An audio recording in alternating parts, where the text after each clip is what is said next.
آپ دیکھیے سورہ مومنون کی آیت نمبر 8 دیکھیے کہ پھر جو شخص ان حلال عورتوں کے سوا کسی اور کا خواہش مند ہو تو ایسے لوگ کیا ہے، حد سے تجاوز کرنے والے ہیں۔ والذین هم لاماناتہم وعہدہم راعون، آیت نمبر 8 ہے کہ جو لوگ اپنی امانتوں اور اپنے وعدوں کی پاسداری کرنے والے ہیں۔ یہ بھی دیکھیے ایک مومن کی صفت ہوتی ہے کہ کسی شخص پر اعتماد کر کے لوگ اس کے پاس اپنی کوئی چیز حفاظت کے لیے رکھ دیں تو اس کو کیا کہتے ہیں؟ امانت کہتے ہیں۔ تو اس کا حکم بھی یہی ہے کہ اگر امین نے اس چیز کی پوری پوری حفاظت کی اور اس میں کوئی کوتاہی نہیں کی تو اس سے کوئی تاوان وصول نہیں کیا جائے گا، اور اگر اس نے اس چیز کی حفاظت میں کوئی کوتاہی کی تھی جس وجہ سے کوئی چیز ضائع ہو گئی تو اس کو اس کا چیز کا تاوان دینا ہوگا، یا اس کی مثل وہی چیز اس کو واپس کرنی ہوگی۔ اگر کسی نے کسی کو امین بنایا ہے، کوئی امانت رکھی ہے اس کے پاس، تو امانت جس کے پاس رکھی گئی ہے اس کو چاہیے کہ وہ اس کی امانت کی حفاظت کرے، اور اگر خدا نہ خاصا جان بوجھ کر امانت کو نقصان پہنچایا تو کیا ہوگا کہ ویسی چیز لے کر دینی ہوگی، یا پھر کیا ہے اس کا اتنی رقم ادا کرنی ہوگی۔ اب دیکھیے یہاں پر جو ہے عہد کا معنی بھی آیا ہے، عہد کے بارے میں بھی آیا ہے۔ اس کا معنی ہوتا ہے اقرار کرنا، پیمان اور معاہدہ۔ علامہ راغب اصفہانی لکھتے ہیں کہ کسی چیز کی حفاظت اور اس کی بتدریج رعایت کرنے کو عہد کہتے ہیں، اور جس چیز کا عہد کیا جائے اس کو پورا کرنا لازم ہے۔ سورہ بنی اسرائیل کی آیت 34 میں ہم پڑھ چکے ہیں، وَأَوْفُوا بِالْعَهْدِ إِنَّ الْعَهْدَ كَانَ مَسْئُولًا، اور عہد کو پورا کرو کیونکہ عہد کے متعلق سوال کیا جائے گا۔ اب عہد جو ہے اس کی کئی قسمیں آتی ہیں۔ اللہ کا عہد کبھی ہماری عقلوں میں مرکوز اور ہماری فطرت میں پیوست ہوتا ہے، جیسے اللہ پر ایمان لانے کا عہد ہے، ہماری عقلوں میں یہ مرکوز ہے۔ اور اللہ تعالیٰ نے اپنے رسول کی وساطت سے کتاب اور سنت کے ذریعے ہم سے یہ عہد لیا ہے کہ ہم اس کے تمام احکام پر عمل کریں گے۔ جب انسان دائرہ اسلام میں داخل ہو جاتا ہے، کلمہ طیبہ پڑھتا ہے، لا الہ الا اللہ محمد الرسول اللہ، اشہد ان لا الہ الا اللہ وحدہ لا شریک لہ واشہد ان محمدا عبدہ ورسولہ، جب وہ اس بات کی گواہی دیتا ہے کہ اللہ تعالیٰ کے سوا کوئی اور معبود نہیں ہے، کسی اور کی بندگی نہیں کی جائے گی، اور نبی کریم صلی اللہ علیہ وسلم کے بارے میں گواہی دیتا ہے کہ وہ اللہ کے نبی اور اللہ کے رسول ہیں، تو جب وہ انسان دائرہ اسلام میں داخل ہو جاتا ہے تو اب اس کے لیے کیا ہے کہ وہ اللہ تعالیٰ کی یہ ایک عہد ہوتا ہے کہ اللہ کی اور اللہ کے رسول صلی اللہ علیہ وآلہ وسلم کی کتاب و سنت کے ذریعے جو اللہ کے رسول نے ہمیں پیغام دیے ہیں ہم اس پر عمل کریں گے۔ تو کبھی کوئی عبادت ابتداً ہم پر لازم نہیں ہوتی، ہم نظر مان کر اس عبادت کو اپنے اوپر فرض کر لیتے ہیں۔ یہ نظر بھی ہمارا عہد ہے۔ آپ کو پتہ ہے کہ نظر سے متعلقہ بھی بہت تفصیل کے ساتھ ہم نے کی تھی۔ قسم جو ہے لوگ کھاتے ہیں، منتیں مان لیتے ہیں، تو منتوں کو پھر جب مان لیتے ہیں تو ماننا جو ہے وہ مکروہ ہے، حرام ہے، نہیں ماننی چاہیے، لیکن جب مان لیتے ہیں تو ایک عہد ہو جاتا ہے، ایک وعدہ ہوتا ہے، اس کو بھی پورا کرنا چاہیے۔ تو دو عقد کرنے والے آپس میں کوئی بات طے کر لیتے ہیں اور اس کو وثیقہ یا اسٹیمپ پیپر پر لکھ لیتے ہیں، یہ بھی عہد کہلاتا ہے۔ جو نکاح نامہ تیار ہوتا ہے اس میں مسلمان حکومتیں کافر حکومتوں سے باہمی دلچسپی کا کوئی معاملہ طے کر لیتی ہیں، مثلا تجارت ہے، صنعت ہے، حرفت ہے، ثقافت سے متعلق امور ہے، یہ سارے عہد میں آ جاتے ہیں۔ مسلمان حکومت اہل کتاب سے جزیہ لے کر ان کے جان و مال کی حفاظت کرنے کا وعدہ کرتی ہے، اس کو بھی عہد کہتے ہیں۔ یعنی کہ عہد کی ان تمام جو اقسام میں نے آپ کے سامنے بیان کی ہیں ان کو پورا کرنا لازم ہے۔ اب اس آیت میں جو امانت اور عہد سے مراد یہ ہے کہ اللہ تعالیٰ نے بندوں کے پاس اپنے احکام شریعہ کی امانت رکھی ہے اور ان سے یہ عہد لیا ہے کہ وہ اس کے احکام پر عمل کریں گے، اور کلمہ اسلام پڑھتے ہی انسان اس کا امین اور اس کا عہد کا ذمہ اٹھانے والا ہے،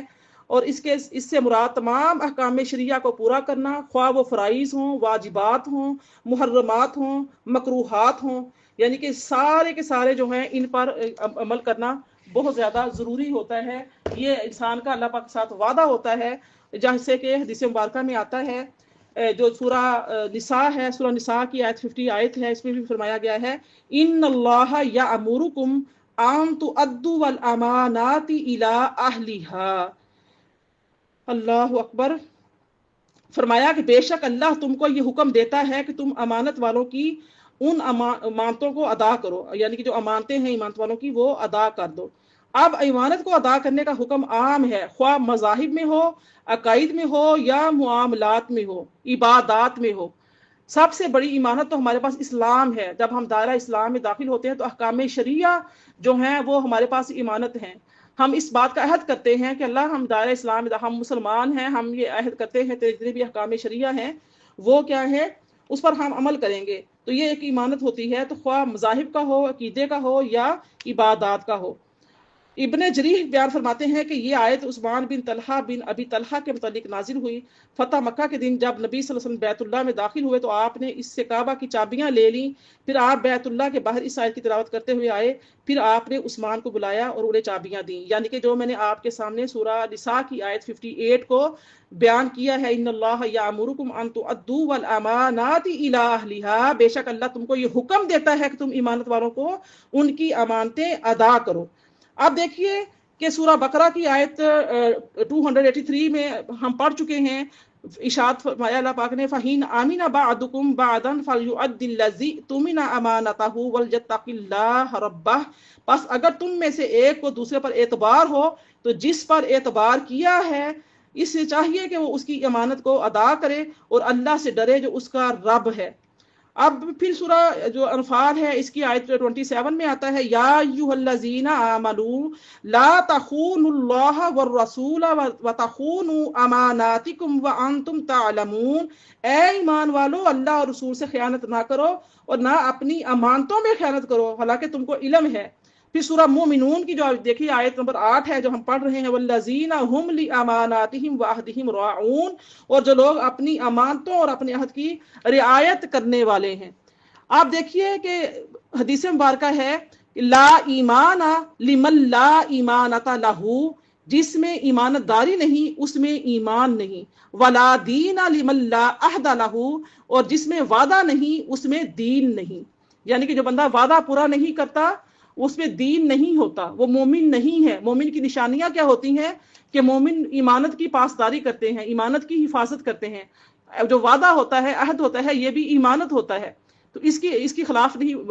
ورزی نہیں کرتے بلکہ کیا کرتے ہیں اس پر عمل کرتے ہیں, اپنے وعدے کو پورا کرتے ہیں. حضرت ابو ہریرہ رضی اللہ تعالیٰ عنہ بیان کرتے ہیں کہ نبی صلی اللہ علیہ وسلم نے فرمایا جب ایمانت ضائع کر دی جائے تو قیامت کا انتظار کرو. سائل نے پوچھا ایمانت کیسے ضائع ہوگی؟ آپ نے فرمایا جب کوئی منصب کسی نااہل کے سپرد کر دیا جائے تو قیامت کا انتظار کرو. آپ دیکھ لیجئے کہ دنیا بھر میں آپ کو جو ہو رہا ہے, جن لوگوں کو منصب سونپے گئے ہیں وہ اس کے اہل ہے ہی نہیں, لیکن یہ بہت بڑی قوم کی امانت ہوتی ہے, اس کو جناب نااہل کے سپرد کر دیا جاتا ہے. تو یہ قرب قیامت کی علامات میں سے ایک علامت ہے. حضرت ابو ہریرہ فرماتے ہیں کہ رسول اللہ صلی اللہ علیہ وسلم نے فرمایا تمہارے پاس امانت رکھے اس امانت کو ادا کرو, اور جو تمہارے ساتھ خیانت کرے اس کے ساتھ خیانت نہ کرو. حضرت جابر بن عبداللہ رضی اللہ تعالیٰ عنہ فرماتے ہیں کہ رسول اللہ صلی اللہ علیہ وآلہ وسلم نے فرمایا مجالس کی گفتگو امانت ہوتی ہے, المجالس بالاماناتی, کہ مجالس کی جو گفتگو ہے وہ کیا ہے وہ امانت ہوتی ہے. ماں سوا اس کے کہ کسی کا ناجائز خون بہانا ہو یا کسی کی آبرو ریزی کرنی ہو یا کسی کا مال ناحق طریقے سے حاصل کرنا ہو, یعنی اگر ایسی بات ہو تو اس کا صاحب حق کو اطلاع دے کر خبردار کرنا چاہیے. یعنی کہ ہر گفتگو بھی ایسی نہیں امانت نہیں ہوتی جس امانت گفتگو میں جس مجلس میں یہ باتیں طے ہوں کہ فلاں کا خون بہانا ہے, فلاں کو مارنا ہے, قتل کرنا ہے, نقصان پہنچانا ہے, کسی کا مال چرانا ہے, کسی کی عزت آبرو کو نقصان پہنچانا ہے, اور اس کے خلاف کوئی سازشیں ہو رہی ہیں, کوئی پلاننگ پلاٹنگ ہو رہی ہے, تو وہ کیا ہوتا ہے کہ ایسی گفتگو یہ امانت نہیں ہوا کرتی. ایسی مجالس سے جو ہیں وہ امانت نہیں ہوا کرتی. ایسا جو جس کے بارے میں بات کی جا رہی ہے جس کا نقصان پہنچانا ہے جانی یا مالی یا کسی طریقے سے بھی, تو اس کو بتانا ضروری ہوتا ہے, اس کو آگاہ کرنا ضروری ہوتا ہے. جس میں کسی کی اصلاح کی بات ہو, اچھی بات ہو, دو لوگ آپس میں لڑے ہیں ان کے بارے میں بات ہو رہی ہے, تو جو یعنی کہ بجائے ان کو اور زیادہ کہتے ہیں نا کہ جلتی پہ تیل ڈالنے والی بات نہ کریں, اور زیادہ آگ نہ لگائیں, بلکہ کیا کریں اس آگ کو بجھانے کی کوشش کریں, صلح صفائی کروانے کی کوشش کریں. ایسی مجالس میں بیٹھیں, اچھی مجالس میں بیٹھیں. تو جب دو لوگ آپس میں جمع ہوئے ہیں یا تین لوگ آپس میں جمع ہوئے ہیں, آپس میں کوئی دکھ سکھ کی ہیں, کوئی باتیں کی ہیں, کوئی کسی قسم کا بھی پریشانی اپنی کسی شیئر کی ہے کسی کے ساتھ, اب وہ چیزیں ساری وہ مجلس جو ہے وہ ایمانت ہے. اب یہ نہیں کہ یہاں سے اس کے پاس اٹھے میٹھی میٹھی بن کے ساری باتیں سن لی، بعد میں جا کے آگے جا کے شیئر کر دی، آگے جا کے بتا دیکھا فلاں کا یہ مسئلہ ہے، فلاں کا یہ پرابلم ہے، فلاں ایسی ہے، فلاں وہ ہے، اس کی بہو ایسی ہے، اس کی بیٹی ایسی ہے، وہ مجھ سے یہ رو رہی تھی، میں جا کے یہ بات کہہ رہی تھی، مجھے اسے یہ باتیں بتائی ہیں، اس کا شوہر ایسا ہے۔ یہ ساری باتیں غلط ہوتی ہیں کہ اگر کوئی آپ کو آپ کے شوہر کے اپنے شوہر کے بارے میں کوئی بات بتاتی ہے نیگیٹو کہ مجھے تکلیف ہے اس سے، فلاں بات ہے، یا کوئی کسی اور سے متعلق کوئی بات کرتی ہے کہ فلاں کے اندر یہ فلاں بری عادت ہے، اگر آپ اس کی اصلاح نہیں کر سکتے تو پھر آپ کو اس مجلس کی بات باہر جا کر نہیں کرنی چاہیے۔ کسی کا کوئی آپ کو ایون کے سلام کہتا ہے کہ میرا فلاں کو سلام کہنا، یہ سلام کے جو میسج ہے یہ بھی آپ کے پاس امانت ہے، تو آپ کو نیکسٹ جو اگلے کے پاس وہ سلام پہنچانا چاہیے، بتانا چاہیے کہ فلاں بندے نے آپ کی خیریت پوچھی ہے، فلاں نے آپ کو سلام دیا ہے، فلاں آپ کے بارے میں یہ بات کہہ رہا تھا، یہ امانت ہوتی ہے۔ فرمایا کہ حضرت ثوبان رضی اللہ تعالیٰ عنہ فرماتے ہیں کہ رسول اللہ صلی اللہ علیہ وسلم نے فرمایا کہ جو شخص ایمانت دار نہ ہو اس کا ایمان نہیں، اور جو وضو نہ کرے اس کا بھی ایمان نہیں۔ حضرت عبادہ بن صامت رضی اللہ تعالیٰ عنہ بیان کرتے ہیں کہ رسول اللہ نے فرمایا تم مجھے 6 چیزوں کی ضمانت دو، میں تم کو جنت کی ضمانت دیتا ہوں۔ اب دیکھو 6 چیزیں کون سی ہیں؟ جب تمہارے پاس ایمانت رکھی جائے تو ایمانت ادا کرو، جب تم عہد کرو تو اس کو پورا کرو، جب تم بات کرو تو سچ بولو، اپنی شرمگاہوں کی حفاظت کرو، اپنی نظریں نیچی رکھو اور اپنے ہاتھ نہ پھیلاؤ۔ یہ دیکھیے یہ 6 باتیں ہیں، اب دیکھ لیجئے کہ ہم اس میں کتنا پورا اترتے ہیں، کیا کرتے ہیں اور کیا نہیں کرتے۔ حضرت ابو ہریرہ فرماتے ہیں کہ رسول اللہ نے فرمایا کہ اس امت میں سے جو چیزیں سب سے پہلے اٹھائی جائیں گی وہ حیا ہے اور امانت ہے، سو تم اللہ سے ان کا سوال کرو۔ یعنی کہ سب سے پہلے حیا ختم ہو جائے گی، اور وہ ہو چکی ہے، آپ کے سامنے سارے معاملات ہیں مسلمان مرد و خواتین کے، اور اس کے بعد کیا ہے کہ فرمایا کہ امانت جو ہے وہ بھی اٹھا لی جائے گی۔ تو امانت دیکھ لیجیے کیسے امانت کا پاس ہوتا ہے، کیا کر رہے ہیں کیا نہیں، یہ سارا چیزیں جو ہے نا اس پہ نظر رکھی جائے، دیکھا جائے۔ فرمایا کہ انسان کا معاملہ اپنے رب کے ساتھ ہوتا ہے یا مخلوق کے ساتھ ہوتا ہے، ہر معاملے کے ساتھ اس پر لازم ہے کہ وہ اس معاملے کی امانت داری کا ساتھ رکھے۔ اللہ تعالیٰ کے ساتھ معاملہ کیا ہے کہ وہ اللہ تعالیٰ کے احکام بجا لائے، اور جن چیزوں سے اللہ نے اس کو منع کیا ہے ان سے رک جائے۔ حضرت ابن مسعود فرماتے ہیں کہ ہر چیز میں امانت داری ہے، وضو میں، جنابت میں، نماز میں، زکوٰۃ میں، روزے میں، یعنی کہ ہر چیز میں کیا ہے ایمانت داری ہے۔ ایون کہ حضرت عمر رضی اللہ تعالیٰ فرماتے ہیں کہ اللہ تعالیٰ نے انسان میں شرمگاہ پیدا کی اور فرمایا کہ میں اس ایمانت کو تمہارے پاس چھپا کر رکھ رہا ہوں، تم اس کی حفاظت کرنا، ہاں اگر اس کا حق ادا کرنا ہو۔ تو یہ دیکھیے بہت زیادہ وسیع معاملہ ہے۔ اب زبان کی امانت جو ہے وہ کیا ہے؟ زبان کی امانت یہ ہے کہ اس کو جھوٹ، چغلی، غیبت، کفر، بدعت، بے حیائی کی باتوں سے کیا ہے باتوں میں استعمال نہ کیا جائے۔ یہ زبان جو اللہ پاک نے عطا کی ہے اس کو اللہ پاک کے ذکر میں، اچھی باتیں کہنے میں، امر بالمعروف نہی عن المنکر میں ان کو استعمال کرنا چاہیے۔ گالی گلوچ، چغلی، غیبت، فضول گوئی، یہ ساری لغو باتیں ہیں، یہ ایک مومن کو زیبا نہیں دیتی، یہ ایک مومن کی نشانی نہیں ہوتی۔ آنکھ کی ایمانت کیا ہے کہ حرام چیز کی طرف نہ دیکھے۔ کان کی امانت یہ ہے کہ اس سے موسیقی، فحش باتیں، جھوٹ، کسی کی بدگوئی نہ سنے، اور نہ دین اور خدا رسول کے خلاف باتیں سنے۔ ہاتھوں کی ایمانت کیا ہے کہ اس سے چوری، ڈاکہ، قتل، ظلم اور کوئی ناجائز کام نہ کرے۔ منہ میں لقمہ حرام نہ ڈالے۔ پیروں کی امانت یہ ہے کہ جہاں جانے سے اللہ تعالیٰ نے منع کیا ہے وہاں نہ جائے، اور تمام اعضاء سے وہی کام لے جن کاموں کے کرنے کا اللہ تعالیٰ نے حکم دیا ہے۔ سب سے بدترین جگہ بازار ہیں اور سب سے بہترین جگہ مساجد ہیں، اور خواتین کا زیادہ پسندیدہ کیا ہے کہ گھر میں ٹھہرے رہنا۔ خواتین اپنی 4 دیواری میں جتنا زیادہ ٹائم سپینڈ کریں گی، ٹائم لگائیں گی، تو وہ اتنا ان کے لیے اچھا ہے، بجائے کہ بازاروں میں نکل جائیں گھومنے پھرنے کے لیے، گھنٹوں گھنٹے ضائع کر کے آ جائیں۔ یہ ساری چیزیں یعنی کہ منع ہیں، غلط ہیں، ناپسندیدہ ہیں، لغو میں آتی ہیں، بیہودہ ہیں۔ ارشاد ہوتا ہے سورہ احزاب کی آیت نمبر 72 ہے، اِنَّا عَرَضْنَا الْأَمَانَةَ عَلَى السَّمَاوَاتِ وَالْأَرْضِ وَالْجِبَالِ فَأَبَيْنَ أَن يَحْمِلْنَهَا وَأَشْفَقْنَ مِنْهَا وَحَمَلَهَا الْإِنسَانُ إِنَّهُ كَانَ ظَلُومًا جَهُولًا۔ ہم نے آسمانوں اور زمینوں اور پہاڑوں پر اپنی امانت کو پیش کیا، انہوں نے اس امانت میں خیانت کرنے سے انکار کیا اور اس میں خیانت کرنے سے ڈرے، اور انسان نے اس میں خیانت کی، بے شک وہ ظالم اور جاہل ہے۔ اب خلق خدا کے ساتھ معاملہ جو ہے اس کا ایمانت داری کا بہت دائرہ کار بڑا وسیع ہے۔ فرمایا المستشار مؤتمن، جس شخص سے مشورہ لیا جائے وہ امین ہے۔ اگر آپ سے کوئی اچھا مشورہ مانگے، کوئی آپ کو اتنا سمجھتا ہے اس قابل کہ کوئی آپ اچھا مشورہ دیں گے، تو یہ بھی مشورہ آپ کے پاس اگر ہے، صلاحیت اتنی ہے کہ آپ کسی کو اچھا مشورہ دے سکتے ہیں، تو یہ بھی صلاحیت آپ کے پاس امانت ہے۔ آپ دیکھیے تمام مخلوق کی امانت کو ادا کرنا، اس میں کیا یہ امور داخل ہے۔ اللہ تعالیٰ نے کیا فرمایا کہ ہم نے آسمانوں اور زمینوں اور پہاڑوں پر اپنی امانت کو پیش کیا تو انہوں نے اس امانت میں خیانت کرنے سے انکار کیا اور اس میں خیانت کرنے سے ڈرے، اور انسان نے اس میں خیانت کی، بے شک وہ ظالم اور جاہل ہے۔ یعنی کہ دیکھیے اللہ پاک امانت میں خیانت کرنے والوں کو کیا فرما رہا ہے؟ ظالم فرما رہا ہے اور جاہل فرما رہا ہے۔ اب دیکھیے تمام مخلوق کی امانت کو ادا کرنا، یہ سارے جو امور میں بیان کرنے لگی ہوں اس کو غور سے سن لیجئے گا۔ اگر کسی شخص نے کوئی امانت رکھوائی ہے تو اس کو واپس کرنا، ناپ تول میں کمی نہ کرنا، لوگوں کے عیوب بیان نہ کرنا، حکام کا عوام کے ساتھ عدل کرنا، علماء کا عوام کے ساتھ عدل کرنا اور ان کی صحیح رہنمائی کرنا، تعصب کے بغیر اعتقادی مسائل کو بیان کرنا۔ اس میں یہود کے لیے بھی یہ ہدایت ہے کہ نبی صلی اللہ علیہ وآلہ وسلم کی نبوت کے جو دلائل تورات میں مذکور ہیں ان کو نہ چھپائیں، اور بیوی کے لیے یہ ہدایت ہے کہ شوہر کی غیر موجودگی میں اس کی عزت، اس کے مال کی حفاظت کرے، اور جس شخص کا گھر میں آنا اسے ناپسند ہو اس کو نہ آنے دے۔ تاجر ذخیرہ اندوزی نہ کریں، بلیک مارکیٹ نہ کریں، نقلی دوائیں بنا کر لوگوں کی جان سے نہ کھیلیں، کھانے پینے کی اشیاء میں ملاوٹ نہ کریں، ٹیکس نہ بچائیں، اسمبلنگ کے کر کے کسبٹ ڈیوٹی نہ بچائیں، کسٹم ڈیوٹی جو ہوتی ہے وہ نہ بچائیں، سودی کاروبار نہ کریں، ہیروین، چرس اور دیگر نشہ آور اور مضر صحت اشیاء کو فروخت نہ کریں، اور جو بیوروکریٹس ہیں ان سے رشوت نہ لیں، سرکاری افسران اپنے محکمہ سے ناجائز مراعات حاصل نہ کریں، ڈیوٹی پر پورا وقت دیں، دفتری اوقات میں غیر سرکاری کام نہ کریں،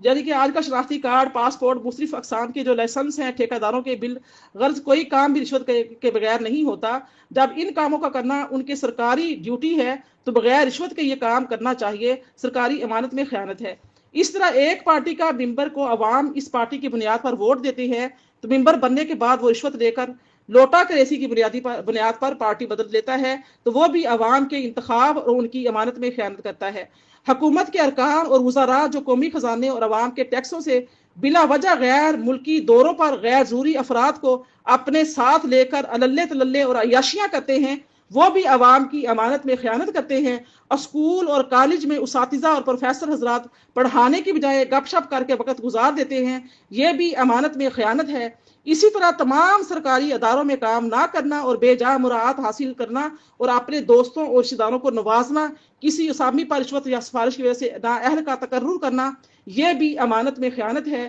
کسی دنیاوی منفعت کی وجہ سے نااہل کو ووٹ دینا، یہ بھی خیانت ہے۔ اگر ہم دیکھیے اس جو میں نے آپ سے باتیں بیان کی ہیں، اگر ہم اس پر گہری نظر سے جائزہ لیں تو ہمارے پورے معاشرے میں خیانت کا ایک جو جال ہے وہ بچھا ہوا ہے، اور ہر شخص اس نیٹ ورک میں جکڑا ہوا ہے، ایسا نظام وضع کر دیا گیا ہے، اور یعنی کہ آج ہماری جو نسلیں ہیں وہ تباہ و برباد ہو رہی ہیں۔ ہماری کالجز، ہماری یونیورسٹیز کے حال دیکھ لیجیے، لڑکیاں شیشہ پی رہی ہیں، نشے کر رہی ہیں، لڑکیاں لڑکے اس میں ملوث ہیں، بے حیائی کا دورہ ہے، ننگے اریاں بیٹھے ہوئے ہیں، پھر رہے ہیں، گھوم رہے ہیں، پارکوں میں، ریسٹورینٹس میں، کہاں تک کیا کچھ کر رہے ہیں۔ ہماری حکومتیں، ہمارے حکمران کس طریقے سے کر رہے ہیں، کس طریقے سے نااہل لوگ جو ہے مسلط ہو گئے ہیں۔ جب معاشرے میں بے حیائی پھیل جاتی ہے، امانتوں کی حفاظت نہیں کی جاتی تو کیا ہوتا ہے کہ ظالم حکمران مسلط ہو جاتے ہیں۔ آج ہمارے دیکھیے کہ امت مسلمہ کا کیا حال ہو رہا ہے۔ حضرت عبداللہ بن عمر رضی اللہ تعالیٰ عنہما بیان کرتے ہیں کہ رسول اللہ صلی اللہ علیہ وسلم نے فرمایا کہ تم میں سے ہر شخص نگہبان ہے۔ کیا فرمایا؟ تم میں سے ہر شخص نگہبان ہے اور ہر شخص سے اس کی ماتحت افراد کے متعلق سوال ہوگا۔ اب غور سے سنیے گا، حاکم نگہبان ہے اور اس سے اپنی عوام کے متعلق جواب طلبی ہوگی، اور مرد اپنے اہل خانہ کا نگہبان ہے اور اس سے اپنے اہل کے متعلق جواب طلبی ہوگی۔ جو مرد اپنے اہل خانہ پر کنٹرول نہیں کرتا، احکام شریعت کا پابند نہیں بناتا، اس کو دیوس کہا گیا ہے۔ ایسا مرد اسے بھی اس کے بارے میں سوال کیا جائے گا۔ اور عورت اپنے خاوند کے گھر کی نگہبان ہے اور اس سے امور خانہ کے متعلق جواب طلبی ہوگی۔ نوکر اپنے مالک کے مال کا نگہبان ہے، اس سے اس کی ذمہ داری کے متعلق جواب طلبی ہوگی۔ اور ایک شخص اپنے باپ کے مال کا نگہبان ہے، اس سے اس کی ذمہ داری کے متعلق جواب طلبی ہوگی، اور تم میں سے ہر شخص کسی نہ کسی چیز کا نگہبان ہے اور اس سے اس کی چیز کے متعلق جواب طلبی ہوگی۔ صحیح بخاری میں یہ حدیث مبارکہ، صحیح مسلم میں، سنن ابو داؤد میں، سنن ترمذی میں یہ حدیث مبارکہ رقم کی گئی ہے۔ امام ابو عبداللہ محمد بن عبداللہ حاکم نشاپوری روایت کرتے ہیں کہ حضرت ابن عباس رضی اللہ تعالیٰ عنہما بیان کرتے ہیں کہ رسول اللہ صلی اللہ علیہ وسلم نے فرمایا کہ جس شخص نے کسی آدمی کو کسی جماعت کا امیر بنایا، حالانکہ اس کی جماعت میں سے اس سے زیادہ اللہ تعالیٰ کا فرما بردار بندہ تھا، تو بنانے والے نے اللہ اور اس کے رسول اور جماعت مسلمین سے خیانت کی۔ خیانت سے متعلق حضرت ابن عباس رضی اللہ تعالیٰ عنہما فرماتے ہیں کہ رسول اللہ نے فرمایا کہ جس آدمی نے کسی شخص کو مسلمانوں کا عامل بنایا، حالانکہ وہ شخص جانتا تھا کہ اس سے بہتر شخص موجود ہے جو کتاب اللہ، سنت اور رسول کا زیادہ جاننے والا ہے۔ حضرت ابن عباس فرماتے ہیں کہ رسول اللہ نے فرمایا کہ جس شخص نے کسی آدمی کو کسی جماعت کا امیر بنایا، حالانکہ اس کی جماعت میں اس سے زیادہ اللہ تعالیٰ کے فرما بردار بندہ تھا، تو بنانے والے نے اللہ اور اس کے رسول اور جماعت مسلمین سے خیانت کی۔ اس حدیث کی سند صحیح ہے۔ حضرت ابن عباس رضی اللہ تعالیٰ فرماتے ہیں کہ رسول اللہ صلی اللہ علیہ وسلم نے فرمایا کہ جس آدمی نے کسی شخص کو مسلمان کا عامل بنایا، حالانکہ وہ شخص جانتا تھا کہ اس سے بہتر شخص موجود ہے، تو کتاب اللہ اور سنت رسول کا زیادہ جاننے والا ہے، تو اس آدمی نے اللہ تعالیٰ اور اس کے رسول اور تمام مسلمانوں کے ساتھ کیا؟ خیانت کی۔ اب دیکھیے میری پیاری بہنوں، یہ بہت ہی لمبا چیپٹر ہے، بہت اس میں احادیث ہے کہ انسان کی زندگی اور صحت ان کے پاس اللہ تعالیٰ کی امانت ہوتی ہے، اس کو ضائع نہیں کرنا چاہیے کہ انسان کے جو اپنے نفس کے ساتھ ایمانداری کا تقاضا کیا ہے کہ وہ اپنے نفس کے لیے اس چیز کو پسند کرے جو دین اور دنیا میں اس کے لیے زیادہ مفید اور نفع آور ہو، غلبہ اور غضب اور غلبہ شہوت کی وجہ سے ایسا کوئی کام نہ کرے جس سے معال کار دنیا میں اس کی عزت اور ناموس جاتی رہے، آخرت میں وہ عذاب کا مستحق ہو۔ انسان کی جو زندگی ہوتی ہے وہ انسان کے ساتھ صحت اور اس کے پاس اللہ تعالیٰ کی امانت ہوتی ہے، وہ اس کو ضائع کرنے کا مجاز نہیں ہے۔ اس لیے سگریٹ پینا، چرس ہے، شراب ہے، ہیروین ہے، تمباکو نوشی کرنا ہے، افیون کھانا ہے، یہ جتنی بھی چیزیں ہیں تمام کام صحت اور انسانی زندگی کے لیے مضر ہیں۔ اس طرح شراب پینا، کوئی اور نشاور مشروب کھانا پینا، نشاور دوائیں استعمال کرنا، یہ بھی انسان کے لیے مضر ہیں اور آخرت میں عذاب کا باعث بنیں گی، اور یہ تمام کام اپنے نفس کے ساتھ خیانت کے زمرے میں آتے ہیں۔ ناجائز ذرائع سے آمدنی حاصل کرنا، لوگوں پر ظلم کرنا، یہ بھی دنیا اور آخرت کی بربادی کا سبب ہے، اور اپنی ذات کے ساتھ خیانت کرنا، فرائض اور واجبات کو ترک کر کے اور حرام کاموں کا ارتکاب کر کے خود کو عذاب کا مستحق بنانا، یہ بھی یعنی کہ اپنی ذات کے ساتھ خیانت ہے۔ اللہ تعالیٰ نے انسان کو اس کا مکلف کیا ہے کہ خود بھی نیک بنے اور اپنے گھر والوں کو بھی نیک بنائے۔ فرمایا سورہ تحریم کی آیت 6 میں، یا ایھا الذین آمنوا قوا انفسکم واہلیکم نارا، اے ایمان والو اپنے آپ کو، اپنے گھر والوں کو دوزخ کی آگ سے بچاؤ۔ پیاری بہنوں، اگر کوئی شخص خود نیک ہے اور پابند صوم و صلات ہے، لیکن اس کے گھر والے، اس کے ماتحت لوگ بدکار ہیں اور اللہ اور اس کے رسول کے احکام پر عمل نہیں کرتے، وہ ان کو برے کام ترک کرنے اور نیک کام کرنے کا حکم نہیں دیتا، تب بھی وہ بری ذمہ نہیں ہے اور اخروی عذاب کا مستحق ہے اور اپنے نفس کے ساتھ خیانت کر رہا ہے، کیونکہ رسول اللہ صلی اللہ علیہ وسلم نے فرمایا کہ تم میں سے ہر شخص اپنے ماتحت لوگوں کا نگہبان ہے اور ہر شخص ان کے متعلق جواب دہ ہوگا۔ پیاری بہنوں، کہ دیکھیے کہ اگر انسان جو ہے وہ خود تو نیک بنا ہوا ہے، اچھے اعمال کر رہا ہے، نمازیں پڑھ رہا ہے، قرآن پڑھ رہا ہے، لیکن اس کے باوجود اپنے گھر والوں کو اتنی جرت نہیں رکھتا، اتنی ہمت نہیں رکھتا کہ اپنے گھر والوں کی اصلاح کر سکے۔ بعض شوہر بڑے،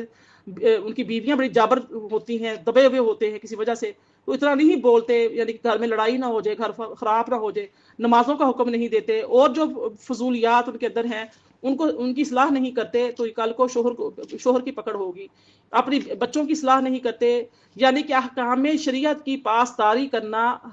ہم سب مسلمانوں پر فرض ہے۔ نیکی کا حکم دینا، گناہ سے روکنا، اصلاح کرنا اپنی طاقت کے مطابق، یہ ہم سب پر فرض ہے، کیونکہ یہ جو اسلام ہے اور شرعی احکامات ہیں، یہ سارے ہمارے پاس امانت ہے۔ تو ہم اپنے گھریلو لیول پر، اپنی اولاد پر، ماؤں کا کام ہے کہ جو ہمارے پاس ہماری اولادیں ہیں، یہ ہمارے شوہروں کی، ہمارے خاندانوں کی امانت ہیں، ہماری نسلیں ان سے تیار ہوتی ہیں، تو اپنی نسلوں کو ہم کس طرف لے کر جا رہے ہیں۔ آج کی جو آیات ہیں، جو ان کا لب لباب ہے، لغو اور بہودہ، کا جو لب لباب ہے یہ سارا یہی ہے کہ ہم اپنی نسلوں کو دیکھیں کہ کس طرف لے کر جا رہے ہیں، کتنا اسلام ہمارے اندر ہے، کتنا اسلام ہمارے اندر ہے، کتنا ہم اسلام پر چل رہے ہیں، ہمیں کہاں کہاں پر ضرورت ہے کہ ہم اپنی اصلاح کریں اور اپنے ساتھ جڑے ہوئے اپنے گھر والوں کے، اپنے رشتے داروں کی اصلاح کریں، اپنے دوست احباب کی اصلاح کریں، کیونکہ جب تک زندگی کی سانسیں چل رہی ہیں تب تک ہمارے پاس ٹائم ہے کہ ہم استغفار کریں، اللہ کی بارگاہ میں توبہ کریں اور لوٹ آئیں، پلٹ آئیں اسلام کی طرف، دین کی طرف، جو حقیقی فلاح کا ذریعہ ہے۔ حضرت عمرو بن عاص فرماتے ہیں کہ رسول اللہ نے فرمایا جب حاکم اپنے اجتہاد سے فیصلہ کرے اور صحیح نتیجے پر پہنچے تو اس کے لیے 2 اجر ہیں، اور جب وہ اپنے اجتہاد سے فیصلہ کرے اور غلط نتیجے پر پہنچے تو اس کے لیے 1 اجر ہے۔ حضرت ابو سعید فرماتے ہیں کہ رسول اللہ نے فرمایا قیامت کے دن اللہ تعالیٰ کو سب سے زیادہ محبوب اور اس کے نزدیک سب سے مقرب شخص امام عادل ہوگا، اور سب سے زیادہ مبغوض جس پر اللہ غضب کرے گا سب سے دور امام ظالم ہوگا۔ اس طرح سے دیکھیے بڑی اہم حدیث ہے کہ حضرت ابن ابی اوفاف رضی اللہ تعالیٰ بیان کرتے ہیں کہ رسول اللہ نے فرمایا جب تک قاضی ظلم نہ کرے اللہ اس کے ساتھ ہوتا ہے، اور جب وہ ظلم کرے تو اللہ اس کے ساتھ نہیں ہوتا اور شیطان اس سے چمٹ جاتا ہے۔ یہ قاضی عیسیٰ کی بات بھی ہو رہی ہے، ساتھ قاضی وہ بھی قاضی ہے، تو دیکھیے کہ اس نے کیسے کیسے فیصلے دیے ہیں اور اس کی ذلت اور رسوائی آپ اپنی آنکھوں سے دیکھ رہے ہیں۔ جب قاضی ظلم نہیں کرتا اللہ تعالیٰ کی رحمت اس کے ساتھ ہوتی ہے، حق پر فیصلے مبنی کرتا ہے جب ہوتے ہیں تو، اور جب وہ ظلم کرتا ہے تو اللہ تعالیٰ کی ذات کیا کرتی ہے، اس کے ساتھ نہیں ہوتی، شیطان اس سے چمٹ جاتا ہے۔ اس طریقے سے حضرت ابو ہریرہ فرماتے ہیں کسی فیصلے میں رشوت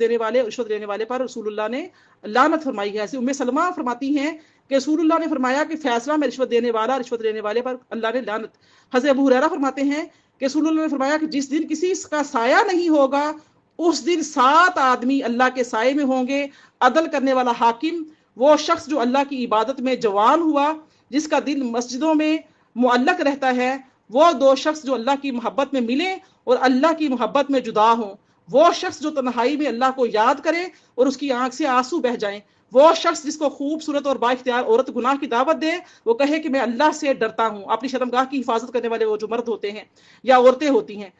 وہ شخص جو چھپا کر صدقہ دے تاکہ اس کے بائیں ہاتھ کو پتہ نہ چلے اس نے دائیں ہاتھ سے کیا دیا ہے۔ تو یہ صحیح بخاری، صحیح مسلم، سنن ترمذی، صحیح ابن خزیمہ، مسند التیاسی، مسند احمد، صحیح ابن حبان، سنن کبریٰ، للبہیقی اور شعب الایمان میں اس کو نقل کیا گیا ہے۔ حضرت ابو ہریرہ فرماتے ہیں کہ رسول اللہ نے فرمایا 4 آدمیوں سے اللہ تعالیٰ بغض رکھتا ہے جو بہت قسمیں کھا کر سودا بیچیں، متکبر فقیر، بوڑھا زانی اور ظالم حاکم۔ کچھ لوگ ہوتے ہیں نا وہ یعنی کہ غریب ہوتے ہیں، مفلس ہوتے ہیں لیکن متکبر ہوتے ہیں،